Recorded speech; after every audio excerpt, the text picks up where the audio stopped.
આપ જોઈ રહ્યા છો સ્પાર્ક ટુડે ન્યૂઝ। વડોદરા શહેરના કોઠી વિસ્તારમાં રહેતા દંપતી દ્વારા છેલ્લા 15 વર્ષથી ગાંધીજીના જીવન પર દર વર્ષે પ્રદર્શન યોજવામાં આવતું હોય છે। આ વર્ષે પણ 2 ઓક્ટોબરથી 4 ઓક્ટોબર સુધી એક અનોખું પ્રદર્શન યોજવામાં આવ્યું છે। ગાંધીજીની તપોભૂમિ આ શીર્ષક હેઠળ આ વર્ષે 18 ચારકોલ પેન્સિલથી જ સાબરમતી આશ્રમ ઉપર ચિત્ર બનાવવામાં આવે છે। છેલ્લા 15 વર્ષથી રાવપુરા કોઠી 4 રસ્તા મેઇન રોડ ખાતે રહેતા અતુલભાઈ શાહ અને તેમના ધર્મપત્ની મુદિતા શાહ દ્વારા ગાંધીજીના જીવન ચરિત્ર પર પ્રદર્શનનું આયોજન કરવામાં આવ્યું છે। સતત 16 વર્ષ આ અનોખું પ્રદર્શનનું આયોજન કરવામાં આવ્યું છે। આ જે પ્રદર્શન છે તે ગાંધીજીના જીવન પર છે। ગાંધીજીને કોઈ પણ જગ્યાએ જોવા નથી મળતું તેવું આ પ્રદર્શનનું આયોજન અહીંયા કરવામાં આવ્યું છે। હાલમાં સાબરમતી આશ્રમનો જીર્ણોદ્ધાર ચાલતો હોય ત્યારે ભવિષ્યમાં નવા રંગરૂપ સાથે જોવા મળશે ત્યારે ભૂતકાળ ભૂલી ન જવાય તે હેતુથી 18 મકાનોના ચિત્ર પ્રદર્શનમાં બતાવવામાં એક પ્રયાસ કરવામાં આવ્યો છે। ગાંધીજીના પ્રિય એવા 90 વર્ષ જૂના 2 રેટીઓનું પણ પ્રદર્શનમાં જોવા મળશે। આ પ્રદર્શન નાગરિકો 2 ઓક્ટોબરથી 4 ઓક્ટોબર 2024 સુધી સવારે 10 થી સાંજે 7:30 કલાક સુધી પેન પોઈન્ટ कोठी 4 रस्ता पास જોઈ શકશે। मैं कह सकता हूँ कि चरखा का पीरियड जब खत्म हुआ, चरखा कन्वीनियंस नहीं था, इसलिए 1930 में गांधी खोज निकाला रेडियो का। तो इसमें आप देखेंगे तो इसके ऊपर शेडो चरखा का है।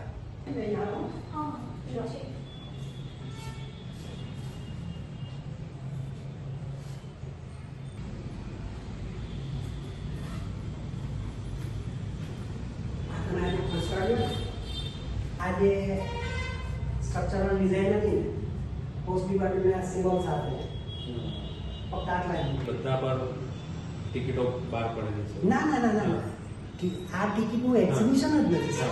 ના એ જ નથી પણ આ બહાર પાડેલી છે। મારી પાસે 90 વર્ષ જૂના 2 રેંટિયાઓ છે। એ રેંટિયાઓ એવા છે કે દુર્લભ રેંટિયા કહેવાય, જે મને ફ્લિયા માર્કેટમાંથી વડોદરામાંથી મળે છે। અને એમ કહી શકું કે હું ગૌરવ લઉં કે આ રેંટિયા લગભગ કોઈ જગ્યાએ જોવા નહીં મળે। આ મારું 16મું એક્ઝિબિશન છે અને આ એક્ઝિબિશન અનોખું એટલા માટે છે કે ગાંધી નથી પણ છે બતાડવાનો પ્રયત્ન છે આ એક્ઝિબિશનમાં। અને એવું છે કે દર વર્ષે આપણે ગાંધીજીના પેઇન્ટિંગ્સ, પોસ્ટર્સ, સ્ટેમ્પ્સ બધું બતાડીએ છીએ, જાતે પણ બનાવીએ, પણ ગાંધીજીની તપોભૂમિ બતાડવાનું કારણ એક જ છે કે ગાંધીજી એક જ એવા રાજકીય નેતા થયા કે જેમણે દેશ અને વિદેશમાં આશ્રમની સ્થાપના કરી અને ગાંધીજીને નિર્વાણ પામે 76 વર્ષ થયા। 76 વર્ષ થવા પછી પણ આજે દેશ વિદેશથી 7 લાખ જેટલા પ્રવાસીઓ સાબરમતી આશ્રમની દર વર્ષે મુલાકાત લે છે। તો એ આ વસ્તુ બતાડે છે કે ગાંધી વિચારધારા આજે પણ લોકો માનનાર છે। તો હું તો એમ જ કહું કે ગાંધીજી નથી પણ આજે છે। આ સાબરમતી આશ્રમ 17 જૂન 1917ના રોજ એની સ્થાપના થઈ। 121 એકર જગ્યામાં ફેલાયેલો આશ્રમ છે અને એ વખતે આ જમીનની કિંમત 2553 રૂપિયા હતી। તો ગાંધીજીના મતે આશ્રમ એટલે વ્યક્તિગત ગુણ વિકાસ અને સામાજિક અને સધાર્મિક સર્વધર્મ સંભાવ સાથે લોકો સત્યાગ્રહ કરે। અને સત્યાગ્રહ એટલે સત્યાગ્રહ નથી કરવો પણ સત્યનો આગ્રહ રાખે, એ આશ્રમનો મેઇન મુદ્દો હતો। તો આ મકાનના 3 મકાનમાં આ વસ્ત્ર વિદ્યાલયમાં ગાંધીજી પહેલાં રહ્યા, એ પછી હૃદયકુંજમાં રહ્યા અને એ પછી 1928માં 2 વર્ષ માટે એ મગન નિવાસમાં રહ્યા। આ સિવાય વસ્ત્ર વિદ્યાલય એ સાબરમતી આશ્રમ જ્યારે બંધાયો તો પહેલું મકાન વસ્ત્ર વિદ્યાલયનું બનાવ્યું અને એમાં આજની તારીખમાં સાધનો અને એ બધું બને છે। મગન નિવાસ એમાં પણ ગાંધીજી રહ્યા। આ સિવાય કન્યા છાત્રાલય, નંદિની, દેશમાંથી જે લોકો રાજકીય અને સામાજિક ચર્ચા વિચારણા કરવા આવતા હતા તો એ લોકોને નંદિની નિવાસ અને બાલ મંદિરને એ બધામાં મીરાકુટીર એ બધામાં રહેવાની છૂટ આપતા।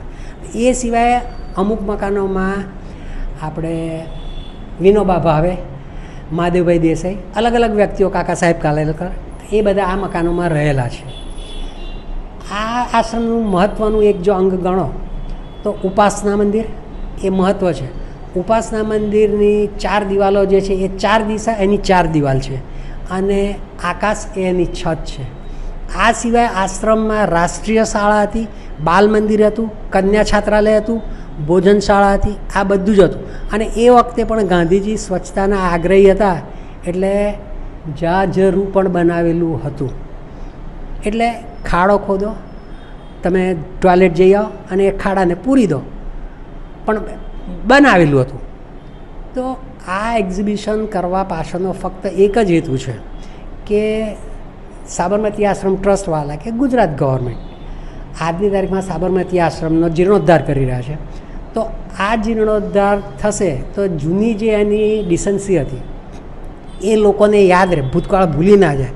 એ માટે મેં અને મારા મિસિસ મુદિતા શાહ બંનેએ ભેગા મળીને હેન્ડમેડ પેપર ઉપર ચારકોલ પેન્સિલ્સથી 18 સાબરમતી આશ્રમના ડ્રોઈંગ્સ બનાવ્યા છે.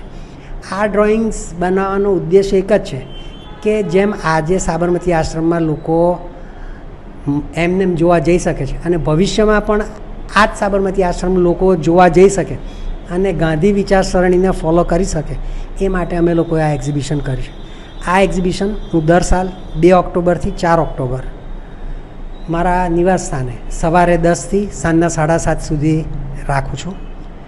Atul Shah, care of pen point, sales corner ટીવીની બાજુમાં, કોઠી 4 રસ્તા, મેઇન રોડ, વડોદરા.